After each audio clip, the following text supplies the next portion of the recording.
Hey everybody, this is Bill Huizenga, obviously in Washington, not in West Michigan, hoping to head back home this afternoon. But I gotta tell you, I'm gonna be walking in for our last vote here momentarily, and I am just flabbergasted that my Democrat colleagues are going to be voting affirmative on this bill, and here's one of the reasons why. This is the state of play, where not only are we going into debt for our own country, we're now going to be going into debt for other countries.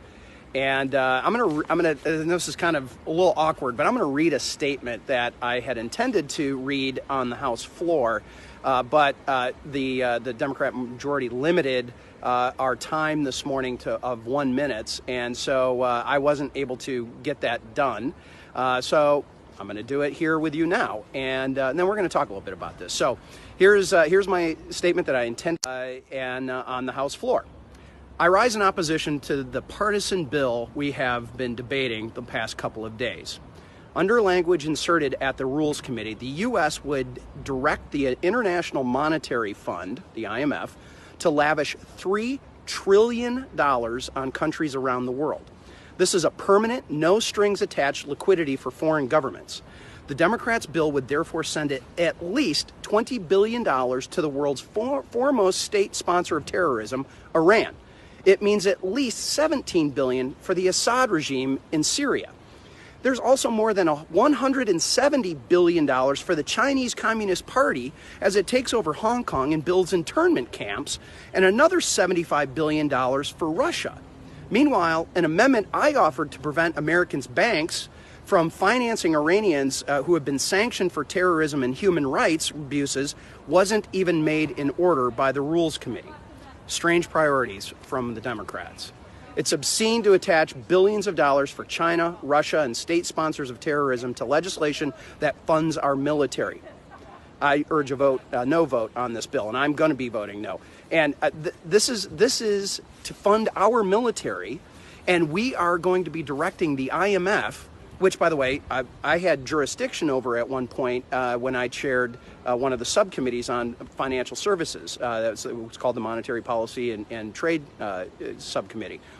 And so I'm very familiar with the IMF, very familiar with the good work it does, and very familiar with the bad work that it does.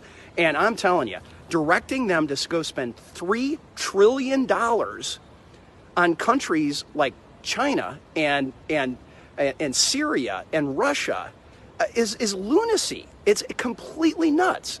So this is a problem. We have to deal with it. I hope the Senate.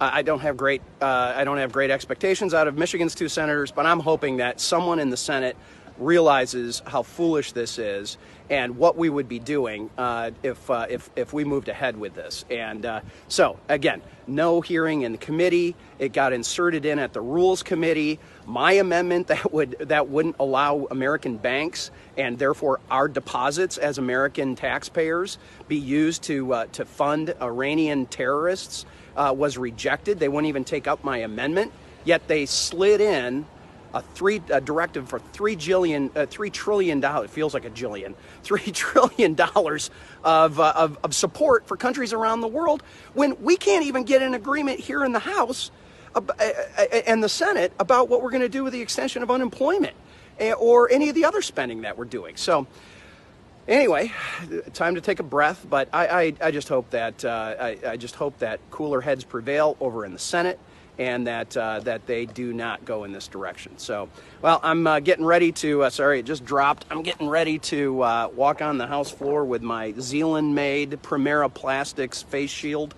My friend Noel Cuellar and his great team over there pivoted from making automotive parts to face shields. And so I'm wearing that on the House floor. But so, hey, everybody, I hope you have a good weekend. Enjoy a little time out in West Michigan. But just keep praying for our country. Keep praying for our government because we need it. We'll talk to you soon.